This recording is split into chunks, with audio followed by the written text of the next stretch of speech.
psychological approach to sleep and dream. It is totally absurd that if someone asks you to control your activities during sleep, because we don't feel what is happening during sleep since we go unconscious, and as a result our sensory and motor activities become inactive. But according to the experiments that biopsychologists and psychobiologists have done with the help of modern technology, they claim that they have recognized certain activities which are going on in our mind during sleep and dreams. There are 3 ways that animals' brain goes unconscious naturally without an action of anesthetic, drug, or physical damage to the brain.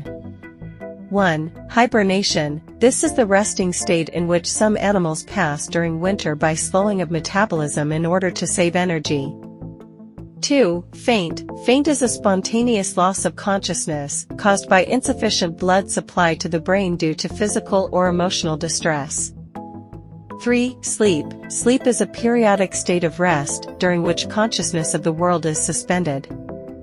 Sleep is a natural and reversible loss of consciousness. We spend about 1/3 of our lifetime sleeping, and by experience, we are aware that it's essential to our health and survival, in order to let our neurons and other cells to relax and repair themselves.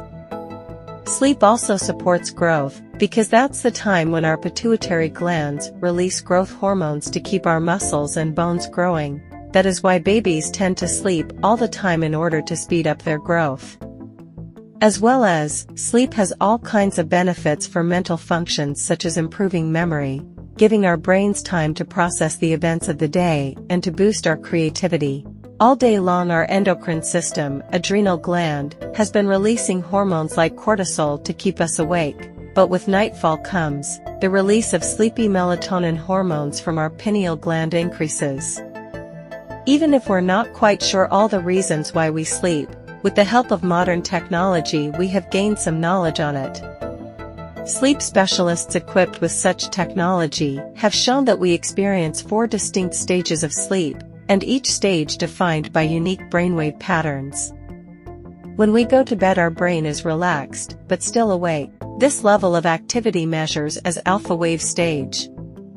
Next, we're feeling sleepy, our breath becomes slow and our brain becomes subconscious. Suddenly we fall asleep. This exact moment is clearly evident on an EEG reading as those alpha waves immediately transit to the irregular non-rapid eye movement stage or NREM, which produces theta waves. In this first stage of sleep, we might experience hypnagogic sensation. During these brief moments we feel like we're falling down and our body jerks and startles.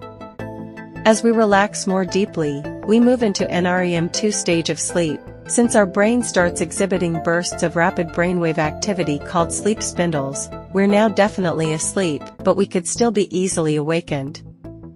NREM3 stage comes along with slow rolling delta waves. We can have brief and fragmentary dreams in the first 3 stages of sleep.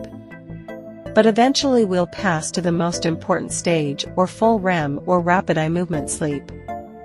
At this point a person exhibits rapid eye movements and dives into deep dreams. One clear way to study the physiological function of sleep is to study sleep deprivation or disadvantages. Almost everyone is familiar with the experience of not getting enough sleep and feeling lethargic.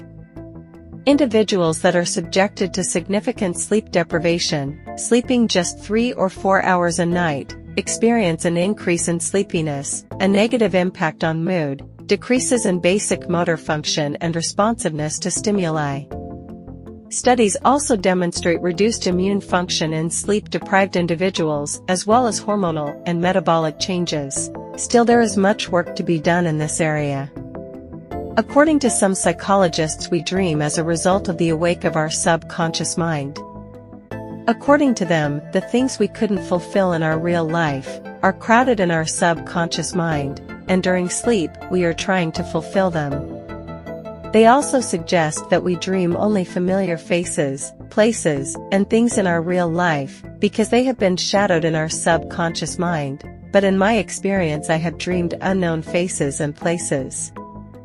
Most of my students also agree with that. There is a lot going on in our brain when we dream. The physiological function theory suggests that dreaming may promote neural development and preserve neural pathways by providing the brain with stimulation.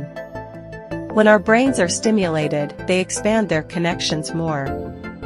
Babies, for example, spend much of their sleep time dreaming.